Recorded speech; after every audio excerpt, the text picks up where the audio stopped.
Assalamualaikum warahmatullahi wabarakatuh. Kami dari kelompok 3 yang beranggotakan Ahmad Masdar Helmi Solihin, Asep Rizky, Aspajaki Saat, Rajikin, dan juga Wildan Eki Santoso. Di sini kami akan mempresentasikan tentang barisan dan deret tak hingga.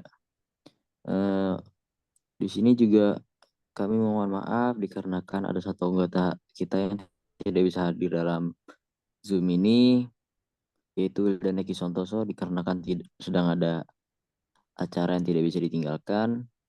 Maka akan kita lanjutkan ke yang pertama, poin pertama, yaitu barisan dan dari Tahingga yang dijelaskan oleh Ahmad Masdar Elmi Solihin.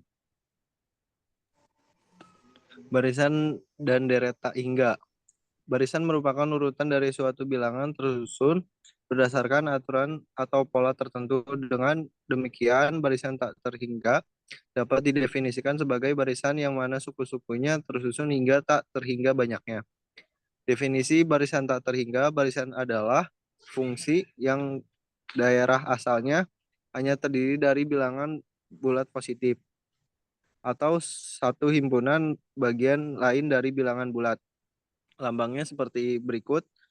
Suatu barisan dikatakan sama jika AN sama dengan BN untuk setiap N. Ada dua istilah yang sering muncul menyangkut barisan atau deret tak hingga, yaitu konvergen dan divergen. Kita membahasnya berikut ini. Next.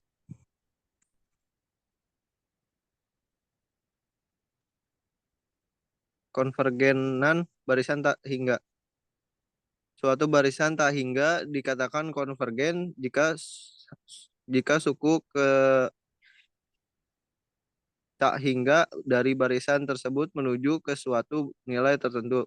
Sebaliknya, suatu barisan tak hingga dikatakan divergen jika suku ke tak hingga dari barisan tersebut tidak memusat pada suatu titik atau tidak menuju suatu titik tertentu. Limit barisan tak hingga. Sebagian besar akan setuju bahwa menentukan konvergen suatu barisan tak hingga dengan membuat ilustrasi seperti ditampilkan pada gambar 1 tidaklah efisien. Ada cara lain untuk menentukan konvergen suatu barisan tak hingga, yaitu dengan menggunakan konsep limit. Definisinya, suatu barisan tak hingga dikatakan konvergen jika limit barisan tersebut menuju ke suatu bilangan L yang berhingga. Sebaliknya, barisan tak hingga yang tidak konvergen ke suatu bilangan yang terhingga dikatakan divergen. Next. Dan di sini ada contoh soalnya. Misalkan diketahui suatu barisan dengan rumusan suku ke n min ke min n diberikan oleh sebagai berikut. Tentukan konvergen barisan tersebut untuk menunjukkan tak hingga. Pembahasannya, untuk menentukan konvergen barisan ini kita cukup mencari limit dari rumus barisan tersebut, yakni seperti berikut. Jadi barisan tak hingga tersebut konvergen ke 1. Hasil yang diperoleh ini sama dengan yang telah dibahas sebelumnya. Next.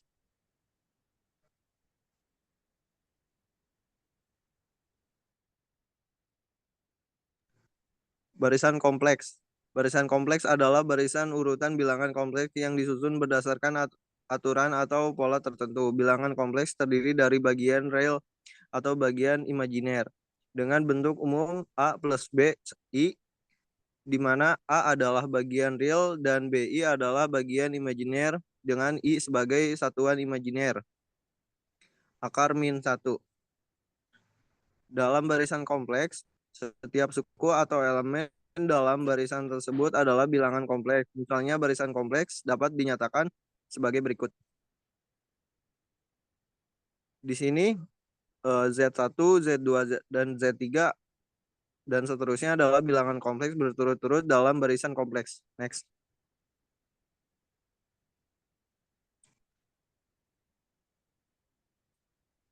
barisan kompleks. Seperti halnya dengan barisan bilangan real, barisan kompleks juga dapat dimiliki aturan atau pola tertentu. Misalnya setiap suku dalam barisan kompleks dapat diperoleh melalui operasi matematika atau hubungan rekursif dengan suku sebelumnya dalam barisan. Barisan kompleks dapat memiliki sifat-sifat seperti konvergen atau divergen, tergantung pada aturan atau pola yang mengatur barisan tersebut. Sifat-sifat ini dapat dianalisis menggunakan konsep seperti batas barisan suku umum atau sifat konvergen barisan. Dalam matematika, barisan kompleks sering digunakan dalam konteks seperti analisis kompleks, teori bilangan, dan aplikasi lainnya di berbagai bidang ilmu. Next.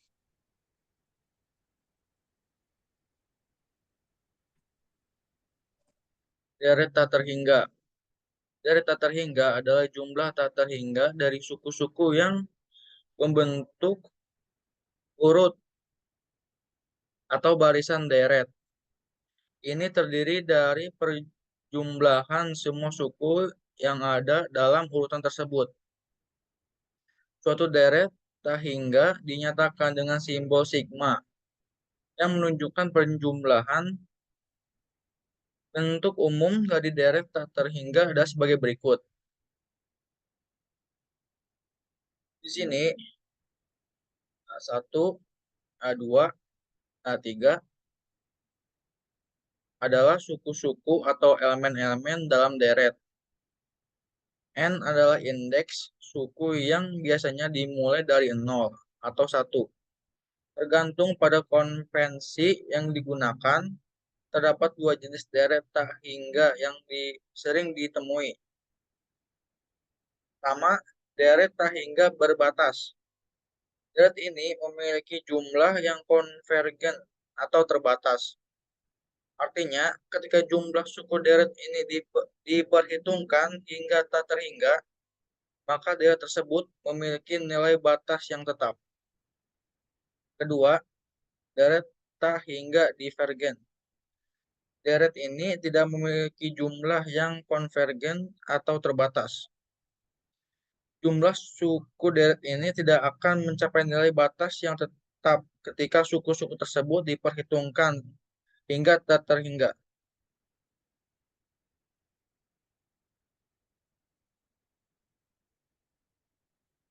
Untuk menghitung jumlah dari deret tak terhingga, kita menggunakan konsep limit. Konsep ini memungkinkan kita untuk memperkirakan jumlah deret dengan mengambil jumlah sejumlah suku yang cukup besar dan mendekati tak hingga. Pada deret tak hingga, kita juga dapat mengamati pola dan sifat-sifat yang muncul dalam deret tersebut, seperti pola aritmatika, geometri, atau sifat konvergensi dan divergensi. Deret tak hingga memiliki banyak aplikasi dalam matematika, fisika, ekonomi, dan bidang lainnya. Misalnya, deret Taylor merupakan contoh deret tak hingga yang digunakan untuk mengaproksimasi fungsi-fungsi matematika dengan menggunakan jumlah tak terhingga dari suku-suku deret.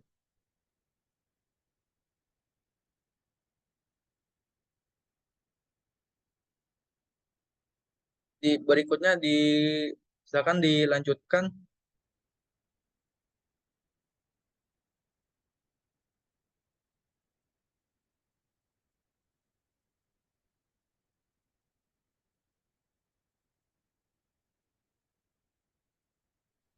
Deret kompleks.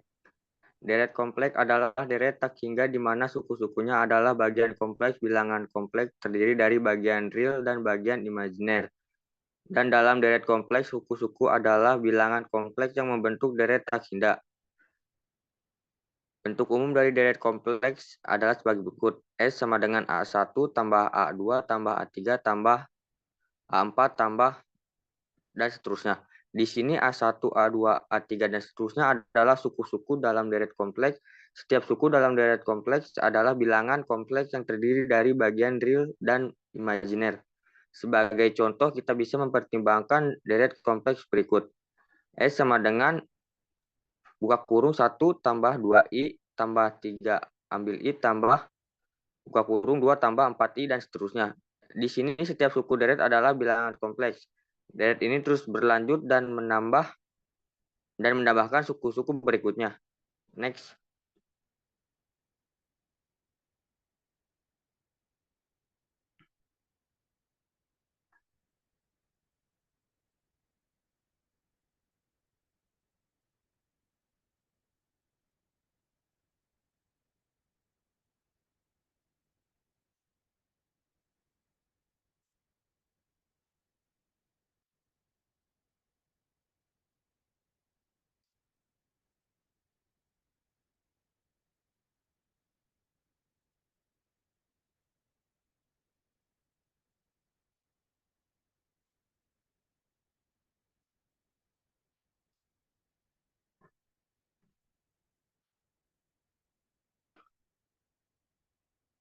Deret kompleks. Seperti halnya deret tak hingga pada umumnya, deret kompleks juga dapat memiliki sifat konvergensi atau divergensi. Jika jumlah suku deret tersebut mendekati suatu nilai batas yang tetap, maka dapat tersebut konvergen. Namun jika jumlah suku deret tidak memiliki nilai batas yang tetap, deret tersebut divergen. Untuk menganalisis sifat konvergensi atau divergensi deret kompleks seperti deret parsial dan konvergensi dalam ruang bilangan kompleks dapat digunakan. Deret kompleks memiliki banyak aplikasi dalam fisika, matematika terapan, dan bidang lainnya. Contohnya adalah deret Fourier, yang merupakan deret kompleks yang digunakan untuk mempresentasikan fungsi periodik dalam bentuk jumlah tak terhingga dari gelombang sinusoidal dan kosinusoidal kompleks. Next.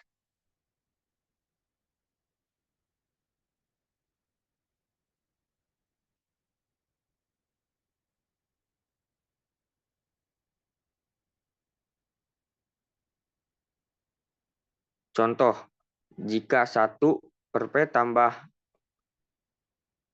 1 per Q sama dengan 1, maka jumlah deret tak hingga 1 per P tambah 1 per PQ tambah 1 per PQ pangkat 2 tambah dan seterusnya 1 per PQ tambah seterusnya adalah dan seterusnya. Pembahasan dari informasi yang diberikan pada soal kita peroleh sebagai berikut. 1 per P tambah 1 per Q sama dengan 1, P tambah Q per PQ sama dengan 1, P tambah Q sama dengan PQ, Q sama dengan PQ, ambil P, Q sama dengan P buka kurung, Q ambil 1, P sama dengan Q per Q ambil 1. Dari deret tak hingga yang diberikan pada soal, diketahui sebuah 1 per P dan rasio R sama dengan 1 per Q, sehingga kita peroleh hasil sebagai berikut. S tak hingga sama dengan sebuah per 1 min R, S tak hingga sama dengan 1 per P per 1 min 1 per Q, sama dengan 1 per P sama dengan Q ambil 1 per Q, sama dengan 1 per P kali Q per Q min 1, sama dengan 1 per P kali P sama dengan 1. Next.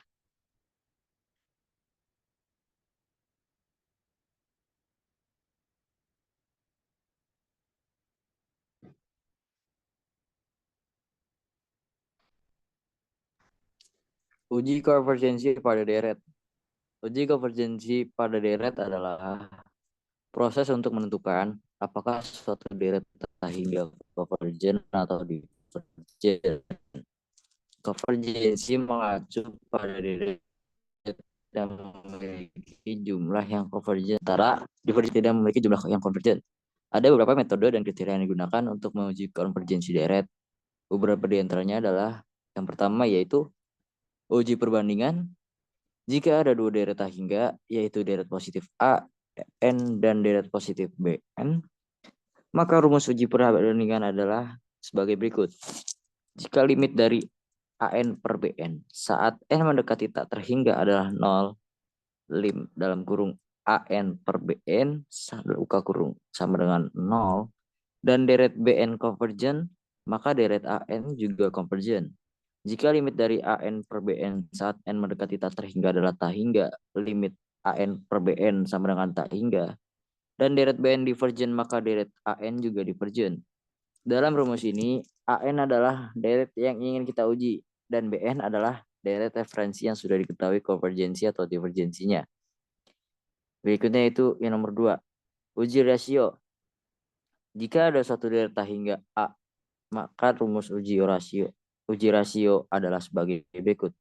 Jika limit dari AN plus 1 per AN saat N mendekati tak terhingga adalah kurang dari 1, limit mutlak AN plus 1 per AN kurang dari 1, atau limitnya tidak ada, maka keterangan A divergen. Rumus ini membandingkan rasio antara suku-suku berturut dalam deret untuk menentukan konvergensi atau divergensinya. Jika limit dari AN plus 1 dibagi AN saat N mendekati tak terhingga adalah kurang dari 1, lim AN plus 1 per AN kurang dari 1, maka deret A konvergen. Next.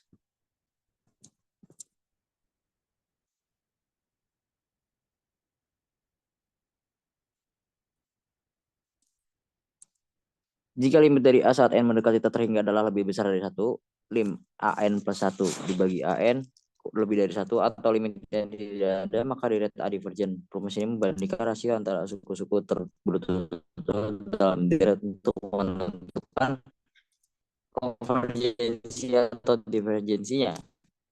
3. Uji batas. Jika ada suatu deret hingga A, maka rumus uji batas adalah sebagai berikut. Lanjut, nomor 4, uji integrasi. Jika ada suatu deret hingga A, N yang terkait dengan fungsi fx, maka rumus uji integrasi adalah sebagai berikut. Bisa dilihat. Next.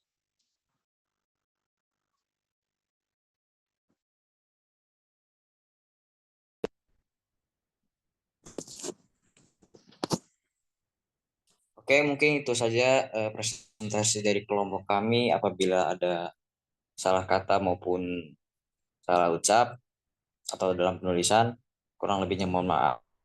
Wabillahi taufiq wal hidayah. Wassalamualaikum warahmatullahi